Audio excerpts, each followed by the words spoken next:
Hello बच्चों, मैं प्रदीप कुमार आपका अपने यूट्यूब चैनल पे एक बार फिर से स्वागत करता हूं। आशा करता हूं आप सभी अच्छे होंगे, जहां भी होंगे मन लगा करके पढ़ाई कर रहे होंगे। पिछले वीडियो में हम लोगों ने प्रश्नावली 1.2 का कुछ थ्योरी देखा था। आज हम लोग प्रश्नावली 1.2 को देखेंगे और हल करेंगे, ठीक है। तो आइए स्टार्ट करते हैं। बाकी वीडियो को अगर अच्छा लगे तो लाइक शेयर और चैनल को सब्सक्राइब जरूर करिएगा। चलिए आगे की तरफ आज हम लोग देखते हैं प्रश्नावली 1.2। और प्रश्नावली 1.2 में हम लोगों को पहली जो क्वेश्चन दिया है कि निम्नलिखित कथनों में सत्य असत्य आपको बताना है और सत्य असत्य का कारण भी आपको देना है, ठीक है।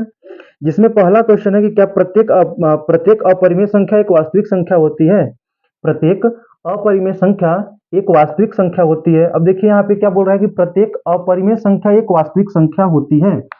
हम लोगों ने संख्या रेखा के बारे में पढ़ा था, आपको याद होगा, जो हम लोग पढ़े थे, ठीक है।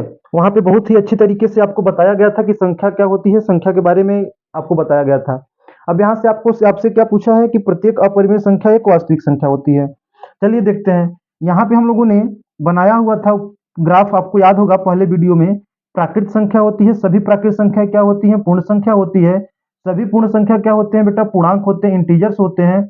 और सभी पूर्णांक क्या होते हैं, परिमेय संख्या होते हैं।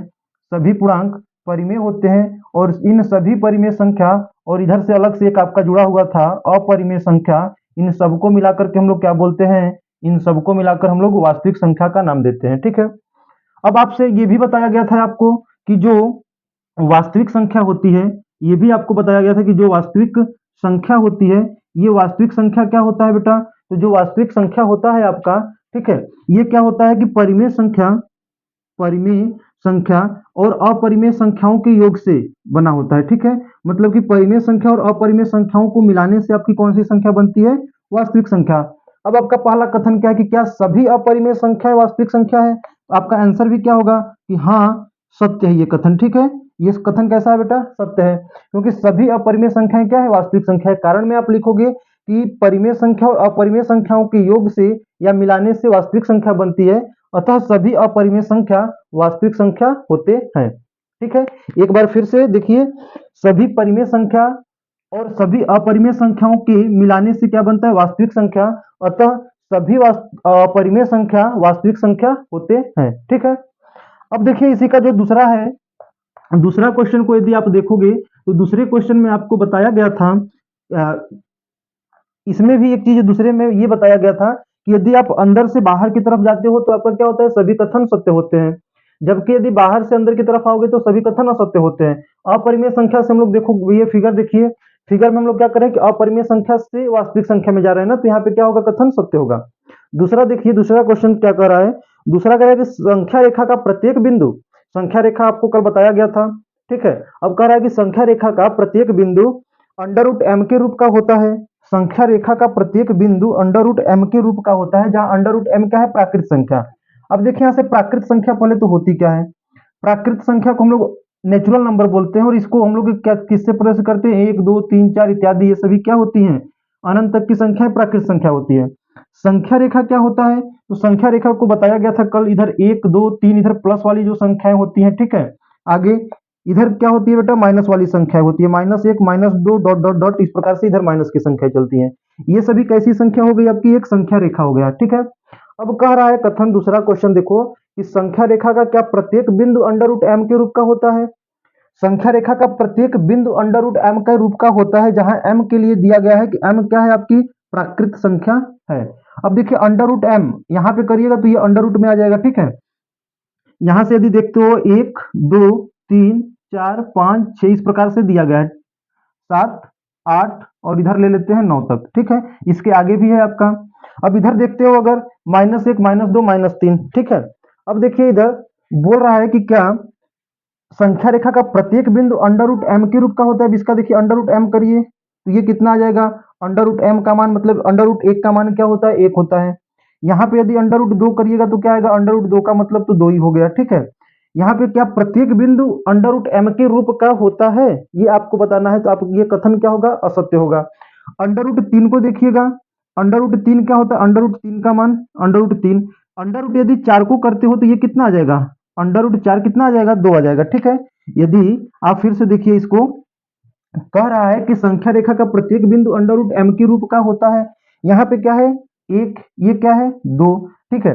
अब यदि आप एक का, जो कि एक प्राकृत संख्या के रूप में दिया गया, अंडर रूट एक का करते हो तो कितना आता है 1, अंडर रूट 2 का करोगे तो 2 ही, अंडर रूट 2 ही रहेगा। अंडर रूट 3 का भी यदि 3 का रूट करते हो तो ये तो अंडर रूट का 3 ही रहने वाला है। लेकिन यदि अंडर रूट 4 को देखोगे तो ये कितना हो जाएगा 2 हो जाएगा। तो अंडर रूट 1 का मतलब क्या हो गया 1, अंडर रूट 4 का मतलब क्या हो गया 2। इस प्रकार से अंडर रूट 5, अंडर रूट 6 आगे चलोगे, इधर आइएगा तो आगे अंडर रूट 9 का मतलब कितना हो जाता है 3। तो ये जो संख्याएं आप देख रहे हो, अंडर रूट 1 बराबर 1, अंडर रूट 4 बराबर 2 और अंडर रूट 9 बराबर 3, क्या ये अंडर रूट m के रूप का है? नहीं, क्योंकि ये रूट के तो बाहर निकल गया। ठीक है, ये क्या हो गया रूट के बाहर निकल गए, अर्थात ये आपका कथन क्या होगा असत्य होगा। कथन ये क्या होगा बेटा, तो ये कथन आपका असत्य होगा। और इस असत्य कथन में आप क्या लिखोगे कि नहीं, संख्या रेखा का प्रत्येक बिंदु अंडर रूट m के रूप का नहीं होता है। कारण आपको पूछना है कि कोई एक संख्या का उदाहरण दीजिए जो इस रूप का न हो। तो उदाहरण में देना है कि जो परिमेय संख्या हो, तो जैसे उदाहरण में आप दे सकते हो, उदाहरण के तौर पे आप क्या लिख सकते हो, तो उदाहरण में आप लिख सकते हो जैसे अंडर रूट 4 बराबर 2, और 2 कैसी संख्या है, तो 2 परिमेय संख्या है। अगर आपको और एग्जाम्पल देना होगा तो आगे भी दे सकते हो, अंडर रूट 9 बराबर क्या होता है, अंडर रूट 9 का मान 3 होता है, और 3 भी कैसी संख्या है, परिमेय संख्या है। आगे यदि आपको देना होगा तो अंडर रूट 16 का भी दे सकते हो, ठीक है। और अंडर रूट 16 कैसी संख्या है बेटा, अंडर रूट 16 आपकी, अंडर रूट 16 का मान कितना होता है 4 होता है, और 4 कैसी संख्या है, परिमेय संख्या है। इस प्रकार आप एग्जाम्पल इसको दे सकते हो, ठीक है। अब आगे अगला क्वेश्चन पढ़िए, जो अभी हम लोगों ने पहला क्वेश्चन पढ़ा था, इसी उसी का जस्ट अपोजिट है। पहले क्वेश्चन में था कि क्या सभी अपरिमेय संख्याएं वास्तविक संख्या होती है, जबकि इस क्वेश्चन में कह रहा है कि सभी वास्तविक संख्याएं अपरिमेय संख्या होती है। सभी वास्तविक संख्याएं अपरिमेय संख्या होती है, ठीक है। अब देखिए क्या ये कथन आपका सही है या गलत, ये कथन आपका सही है या गलत, इसको देखिए। अभी हम लोगों ने पढ़ा था कि जो वास्तविक संख्या होता है, क्या वास्तविक संख्या, ये जो वास्तविक संख्या होता है ये क्या होता है, परिमेय संख्या और अपरिमेय संख्या, परिमेय संख्या और अपरिमेय संख्याओं के मिश्रित रूप को हम लोग क्या बोलते हैं, वास्तविक संख्या बोलते हैं। इसका मतलब कि वास्तविक संख्या जो है परिमेय संख्या और अपरिमेय संख्याओं के मिलने से बना है, ठीक है। परिमेय संख्या और अपरिमेय संख्याओं के मिलने से बना है।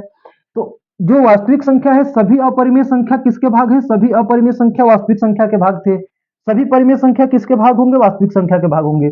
तो पहला कथन आपका क्या था, सही था। लेकिन यहां पे कह रहा है कि क्या सभी वास्तविक संख्याएं अपरिमेय संख्या होती है, सभी वास्तविक संख्याएं अपरिमेय संख्या होती है, ये कथन क्या होगा, असत्य होगा। क्यों असत्य होगा, कि सभी वास्तविक संख्याएं अपरिमेय संख्या नहीं होती, क्योंकि इन वास्तविक संख्याओं में परिमेय संख्या भी सम्मिलित होता है। ध्यान से समझिएगा, इस वास्तविक संख्या में परिमेय संख्या और अपरिमेय संख्या दोनों सम्मिलित होते हैं। कथन कह रहा है कि सभी वास्तविक संख्या अपरिमेय संख्या होते हैं, तो कथन असत्य होगा, क्योंकि सभी वास्तविक संख्या में परिमेय संख्या भी आती है, और ये परिमेय संख्या अपरिमेय संख्या का भाग नहीं होता है, ठीक है। अर्थात ये कथन क्या होगा आपका, असत्य होगा। और इस कथन को आप लिख लोगे कारण में कि सभी अपरिमेय संख्याएं वास्तविक संख्या नहीं होती हैं, क्योंकि वास्तविक संख्या परिमेय संख्या और अपरिमेय संख्याओं के मिलने से बना होता है, ठीक है। अब आते हैं क्वेश्चन नंबर 2, ये तो था पहले का क्वेश्चन 3। अब आते हैं क्वेश्चन नंबर 2 की तरफ, आपके प्रश्नावली 1.2 का। इसमें देखिए दिया है कि क्या सभी धनात्मक पूर्णांकों के वर्गमूल अपरिमेय होते हैं, सभी धनात्मक पूर्णांकों के वर्गमूल अपरिमेय होते हैं। यदि नहीं तो एक ऐसी संख्या के वर्गमूल का उदाहरण दीजिए जो एक परिमेय संख्या है, क्या है, जो एक परिमेय संख्या है। अब देखिए आपका क्या है, अभी जो क्वेश्चन हम लोगों ने पढ़ा था सेम उसी प्रकार का क्वेश्चन है।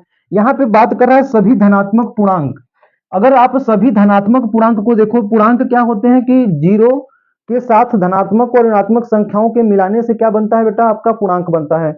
वहां पे आपको बताया गया था कि जो धनात्मक पूर्णांक है, कौन, धनात्मक पूर्णांक, धनात्मक पूर्णांक कौन कौन होते हैं, तो धनात्मक पूर्णांक वही जो प्राकृत संख्याएं होती हैं, ये सभी कैसे होते हैं, तो ये सभी आपके धनात्मक पूर्णांक कहे जाते हैं। अब कह रहा है क्वेश्चन आपका कि क्या सभी धनात्मक पूर्णांकों के वर्गमूल, वर्गमूल का मतलब आप लोगों ने क्लास 8 में पढ़ा होगा, ये रूट लगाने को हम लोग क्या बोलते हैं, इन सब पे यदि आप रूट लगा दीजिएगा तो ये बोला जाएगा क्या, वर्गमूल। सभी संख्याओं के वर्गमूल अपरिमेय होते हैं, यदि नहीं होते हैं तो कह रहा है कि एक ऐसी संख्या के वर्गमूल का उदाहरण दीजिए जो एक परिमेय संख्या है। अभी इसको जस्ट समझाया था मैंने। देखिए सभी संख्याओं का वर्गमूल अगर करिए तो under root 1, under root 2, under root 3, 4 पे रूट लगा दीजिए, 5 पे रूट लगा दीजिए, 5 का वर्गमूल, ठीक है। 6, 7, 8, 9, इस प्रकार से आगे भी आप लोग कर सकते हो। अंडर रूट 1 का मतलब क्या आएगा? 1। अंडर रूट 2 को तो आप 2 ही रखोगे। अंडर रूट 3 का अंडर रूट 3 ही होता है। और अंडर रूट 4 को आप क्या लिख सकते हो? तो अंडर रूट जो 4 है इसको आप लिखोगे 2। अंडर रूट 4 का मान कितना होता है? 2। 5, अंडर रूट 6, 7 और अंडर रूट 8 को आप लिख सकते हो 2 अंडर रूट 2 और रूट 9 को आप लिखोगे 3। अब आगे देखो, इसमें क्या सभी अपरिमेय संख्याएं ही आ रहे हैं? Under root 2, under root 3, under root 5, 6, 7, ये 8 अंडर रूट 8 का मान है। ये सभी क्या है? अपरिमेय संख्या है। सभी क्या है? अपरिमेय संख्या है। लेकिन यदि आप देखोगे तो एक, ये जो 2 और इधर क्या आया बेटा? 3। इसी प्रकार से यदि अंडर रूट 16 का अंडर रूट करोगे तो क्या आएगा? आपको 4 आएगा। इस प्रकार की जो संख्याएं होती हैं इनका क्या होता है? ये सभी आपकी कैसी संख्या है? परिमेय संख्या है। कैसी संख्या है? परिमेय संख्या है। और बाकी ये सभी संख्याएं कैसी हैं? तो बाकी ये सभी आपकी अपरिमेय संख्या है। तो यही कह रहा है कि क्या सभी धनात्मक पूर्णांकों के वर्गमूल अपरिमेय होते हैं? अब आप ही बताओ कि क्या सभी धनात्मक पूर्णांकों के वर्गमूल लेने पे परिमेय आ रहे हैं कि अपरिमेय? आप बोलोगे कि कुछ अपरिमेय है, कुछ परिमेय है, तो ये कथन क्या हो जाएगा? नहीं। ठीक है, इसमें लिखोगे कि नहीं, सभी धनात्मक पूर्णांकों का वर्गमूल अपरिमेय नहीं होता है। ठीक है, उसके बाद उदाहरण में यदि आपको बोला गया कि उदाहरण दीजिए कि वर्गमूल में उदाहरण दीजिए जो एक परिमेय संख्या है, तो आप उदाहरण में इसको लिख दीजिएगा। उदाहरण में क्या लिखोगे? अंडर रूट 1 का कितना आएगा बेटा? 1 आएगा। ठीक है, इसी प्रकार से अंडर रूट 4 का कितना आएगा? 2 आएगा, जो कि क्या है? एक परिमेय संख्या है। इसी तरह से अंडर रूट 9 का कितना आएगा? 3 आएगा, जो कि एक क्या है? ये परिमेय संख्या है। तो ये आपको एग्जाम्पल में लिख देना है। ठीक है, आगे दिया है कि संख्या रेखा पर, तीसरा क्वेश्चन है, संख्या रेखा पर अंडर रूट 5 के स्थान का निर्धारण कीजिए। क्या आपको कुछ बातें याद आ रही हैं कल के वीडियो की? कल वाले वीडियो में हम लोगों ने क्या पढ़ा हुआ था? संख्या रेखा पर अंडर रूट 2 को और अंडर रूट 3 को दर्शाना या निर्धारण करना हम लोगों ने कल सीखा था। सेम उसी प्रकार से आप क्या करोगे? उसी प्रकार से सेम आप अंडर रूट 5 के निर्धारण करोगे। ठीक है, अब ये अंडर रूट 5 क्या है? तो अंडर रूट 5 का आपको निर्धारण करना है। तो अंडर रूट 5 के पहले हम कल बताया था आपको कि यदि अंडर रूट 5 का निर्धारण करना है तो उसके पहले 5 माइनस 1 अर्थात अंडर रूट 4 का निर्धारण आपको करना होगा। तो सबसे पहले इसके लिए आप क्या करोगे कि एक संख्या रेखा खींचोगे। ठीक है, क्या करोगे? आप एक संख्या रेखा बनाओगे। इधर 0, 1, 2, 3, इधर डॉट डॉट कर लीजिएगा। इधर क्या होता है बेटा? -1 -2। ठीक है, अब सबसे पहले आपको किसको दिखाना होगा? 4 को। अंडर रूट 4, अंडर रूट 4 का मान कितना होता है? 2 होता है। तो आप 2 तो यहां से दिखा सकते हो या इस प्रकार से भी दिखाते हैं। सबसे पहले हम क्या करेंगे कि एकांक लंबाई 1 यूनिट यहाँ पे लेंगे। ठीक है, वहां से आप क्या करिएगा कि जितना इसकी लंबाई होगी उतना यहाँ से लंब डालिएगा। यहाँ से कितने अंश का? 90 अंश का कोण बनाते हुए। यहाँ से आप क्या करोगे? मान लो ये बिंदु ए आया, तो आप इसको मिला दीजिएगा। ये 1 यूनिट, ये भी कितना? 1 यूनिट। ठीक है, इन दोनों को यदि आप हल करते हो तो इसका मान कल कितना आया था? अंडर रूट 2 आया था। कल कितना आया था? अंडर रूट 2 आया था। ठीक है, फिर यहां से हम लोगों ने कल क्या किया था? इतने ही यूनिट का, 1 यूनिट का यहां से हम लोगों ने लंबाई लिया था, यहां से 90 डिग्री का एंगल बनाते हुए, और यहां तक हम लोगों ने ज्ञात किया था। इसका मान कितना आया था? अंडर रूट 3 आया था। ठीक है, अब देखिए अंडर रूट 2 का मान आ गया, अंडर रूट 3 का मान आ गया। अब क्या करना है आपको? अंडर रूट 4 का मान ज्ञात करना है। तो 4 के लिए क्या करोगे? पुनः यहां से 90 डिग्री का कोण बनाते हुए, यहाँ 90 डिग्री 90 अंश का कोण बनाते हुए इतनी ही लंबाई का आप यहां से क्या लोगे? एक रेखा लोगे। और इसको क्या करिएगा कि बिंदु ओ से या इस जीरो से आपको क्या करना है? मिला देना है। अब देखो इसके आगे हम लोग हल करते हैं। कल हम लोगों ने पाइथागोरस प्रमेय पढ़ा था।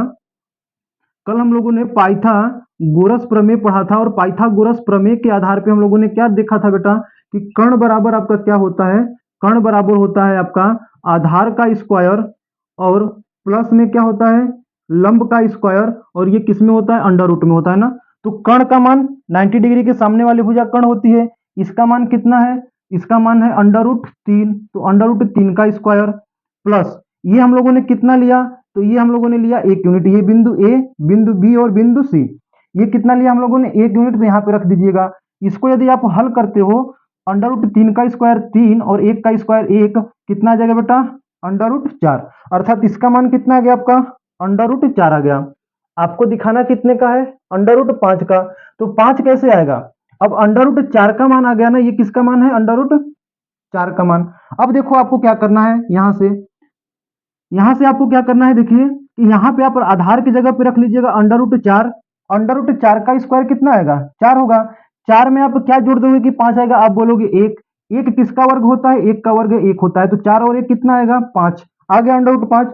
यहां से आप क्या करना है आपको कि 90 डिग्री का एंगल बनाते हुए यहां से आप अपने प्रकार की सहायता से या चांदी की सहायता से आप 90 डिग्री का एंगल बनाते हुए आप क्या करोगे, यहाँ से 1 यूनिट लंबाई का जितना ये सब आप ले रहे हो ये उतनी ही लंबाई का आपको ये वाली रेखा खंड भी लेना है और यहाँ से आपको क्या करना है, बिंदु ओ को आपको यहाँ से इस तरह से मिला देना है। ठीक है, आपको क्या करना है, यहाँ से बिंदु ओ से आपको मिला देना है। ठीक है, जब आप इसको मिला दीजिएगा तो ये 4 और 1 5 कर्ण का मान आया है अंडर रूट 5 और 90 डिग्री के सामने वाली भुजा क्या होती है? कर्ण होती है। इसका मान कितना आ गया? अंडर रूट 5 आ गया। ठीक है, अब देखो यहाँ से जब इसका मान अंडर रूट 5 आ गया और अंडर रूट 5 ही हमको दिखाना था तो आप क्या करोगे, जीरो पे प्रकाल को रखोगे और यहां तक आप पेंसिल से चाप लीजिएगा प्रकाल की सहायता से, जैसे आपको कल बताया गया था। ओ पे रख करके यहां से चाप लीजिएगा और इसको आप इस प्रकार से प्रतिच्छेदित करोगे। ठीक है, इस प्रकार से जब पेंसिल से इतनी त्रिज्या लेकर के एक चाप काटोगे प्रकाल के द्वारा, तो जब आप काटोगे तो ये संख्या रेखा को जिस बिंदु पे ये प्रतिच्छेदित करेगा या जिस बिंदु पे स्पर्श करेगा ये वाली लाइन, वह क्या होगा बेटा आपका, वह वास्तविक संख्या रेखा पे अंडर रूट 5 का मान होगा। ठीक है, और यही मान आपको क्या करना था, दिखाना था। बाकी under root 2, under root 3, under root 4 का मान कल आपको बताया गया था 3 तक का मान कि इस तरह से कैसे निकालते हैं। उसके आगे आज मैंने बताया कि अंडर रूट 4 कैसे निकालेंगे, फिर अंडर रूट 4 से अंडर रूट 5 कैसे निकालते हैं। ठीक है, और अंत में आपको ओ पे प्रकाल को रखना है और यहां से पेंसिल से फैला करके इतना त्रिज्या का चाप लेना और चाप को इस तरह से काटना है। ये संख्या रेखा को, ये आपकी संख्या रेखा रही, संख्या रेखा को जहां पे प्रतिच्छेदित करेगा वही बिंदु क्या होती है, अंडर रूट 5 का मान होता है। ठीक है, तो फिर आप लोग मस्त रहिए, पढ़ते रहिए और वीडियो को लाइक शेयर चैनल को सब्सक्राइब जरूर करें। ठीक है, फिर धन्यवाद।